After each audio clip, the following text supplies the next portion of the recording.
Hello everyone, welcome to Liberable. Today we are behind the wheel of Volvo's new XC60.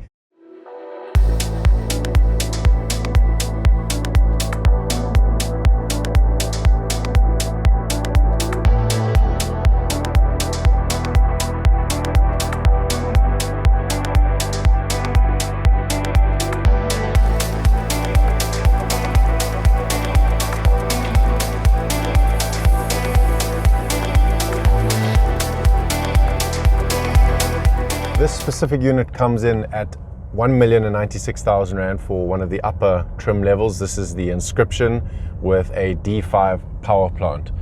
And this power plant makes 173 kilowatts and 480 Newton meters of torque from a 2-liter turbo diesel. Like, what are these figures nowadays? These smaller engines are pushing out power that they have no right to push out.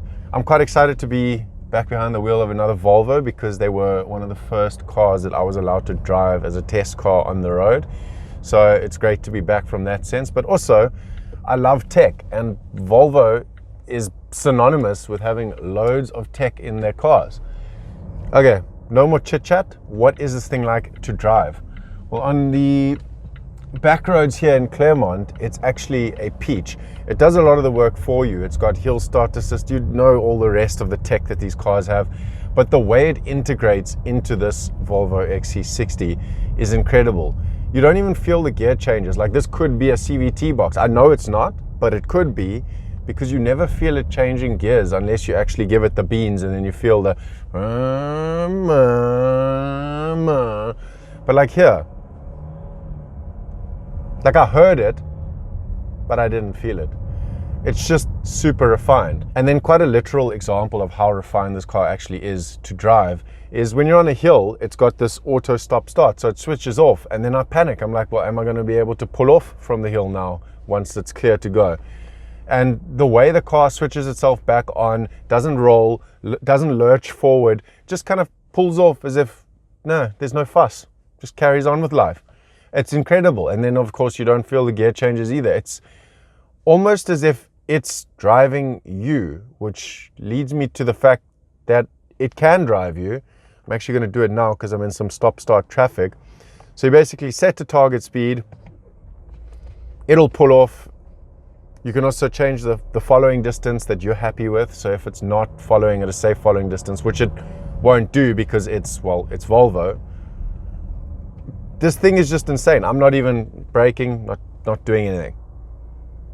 And for corners like this 90-degree bend here, the steering is super light, it's fast, so you don't have to spin the wheel 3 million times to get it to actually take the turn because it's an SUV. I think that this is definitely one of the easy SUVs to live with. There's quite a few on the market now, but this is definitely going to solidify itself as one of those.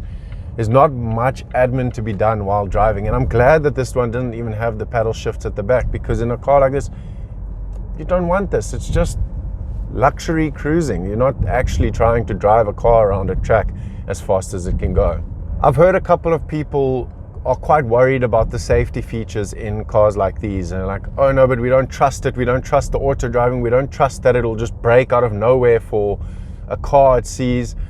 So I've put that to the test in the last couple of days, and I'm actually pleased to report that it never catches you off guard. So there's a warning, a heads-up display over there, and if the car thinks that you are in imminent danger, you're going to have an accident, it'll warn you first. It'll say, hey, there's something in front of you.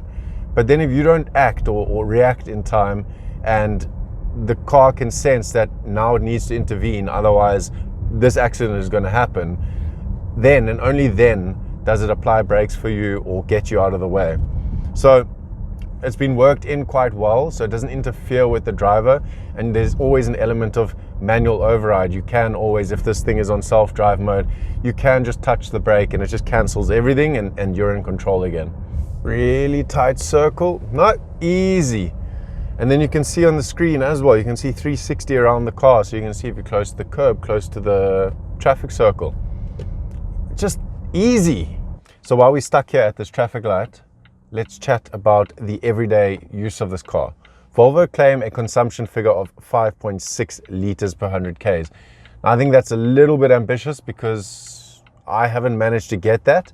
So I've managed to get about 8 liters per 100 Ks driving around Claremont, mixed with some highway driving. So that's all I can report on. If they got 5 liters per 100 Ks, then that was probably a different driver on a different day, but not my foot and not today. Ooh, FK2. Yo, uncle, please pick me up. That was FK8 actually, the new one, the 3 pipes. Or if you're from Joburg, pop, 3 pop. Okay, let's go try and find somewhere to park so that we can show you guys the interior and exterior of this car and chat a little bit about that. I'm also going to try to show you guys the auto park feature. Okay, so there's lots of glare on the screen at the moment, but basically all you do is you click park in and then it says scanning left, keep close to spots. Then it should say slot found.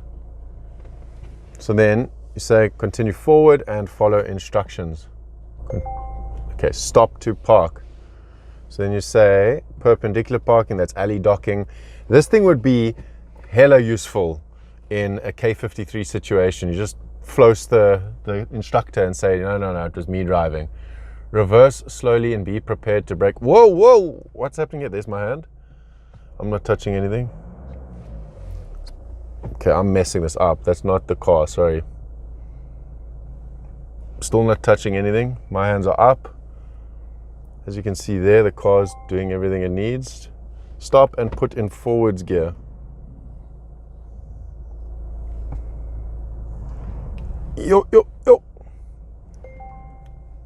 Put in reverse gear. Go backwards. I get nervous when it goes quite close to this car here on the left.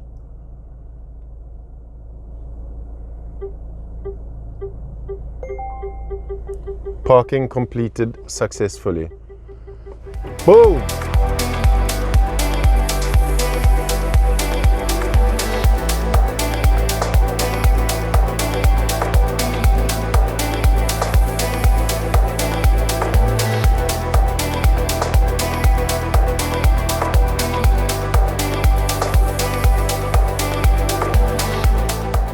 From the exterior, I think that this Volvo XC60 is one of the best looking SUVs out there, hands down. Everyone says, oh, you love every car you drive. No, this one. From the outside, I think that this XC60 is definitely one of the better looking SUVs in the segment. It's, especially in this white color, I think it's white, pearlescent, metallic. It's got a really long name. Basically, it's the white one. It's beautiful. It's finished with all these chrome strips everywhere. It really shows the lines on the side of the bodywork. It's incredible. It's finished off with the 20-inch rims that are part of the premium pack. Get the premium pack if you do buy one of these, because it is, I think it's 77,000 Rand if you buy the premium pack standard as is, but if you have to spec each one of the individual options that you get, I think it's over 90,000 Rand for the exact same kit. Onto the back of the car, also looks really, really good. They've got this thing on the outside where you swipe your foot under the boot opens.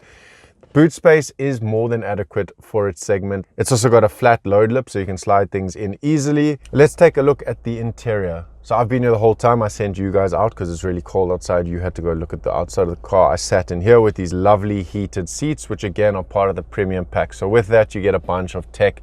You also get the Bowers & Wilkins sound system that I mentioned. That is spectacular. These seats are super supple. It's not your normal leather. When you press it, it's hard. You literally sink into these, and it feels like it's been designed by my chiropractor. It's just, there's support everywhere you need it, and if there isn't, you push the little button on the side, and on the screen you get lumbar support, cushion extension, side bolsters. You can adjust it any which way you want. You will find a seating position that is comfortable for you in this car. I took my dad for a drive and he complains in every car he gets into, but in this one he was like, oh yeah, big guy, I think this will work for me. And that's when I knew, okay, these seats must be good. Then onto Volvo's infotainment display. I've read some reviews on this because I must say I liked it the first time I got into it, but I wanted to know what other people thought. And it seems very mixed. Like, people get confused with this, but I find this one of the most straightforward systems to use. So you've got your nav, you've got your Bluetooth device, you've got your phone, which is also a Bluetooth device. And if you ever get lost, there's only one button to take you back to the home. And if you double press it, it minimizes everything again. On here you've got your aircon controls, everything is touchscreen. Niyaaz is going to hate this because there's no capacitive feedback and it is all touchscreen. There's literally 1, 2, 3, 4, 5, 6 memory card slot and a blank button. There's 6 buttons for the infotainment display and for the aircon combined. That's it. Other than that, it is very, let me just close this up. It's very minimalistic. You can check here. There's literally no flaps. It's all just boop, bap, boop. Everything's hidden. It's actually beautiful. Rear legroom is actually fairly generous. It's also really comfortable at the back, almost as comfortable as the front. You've also got independent air controls on the side of the C-pillar over there.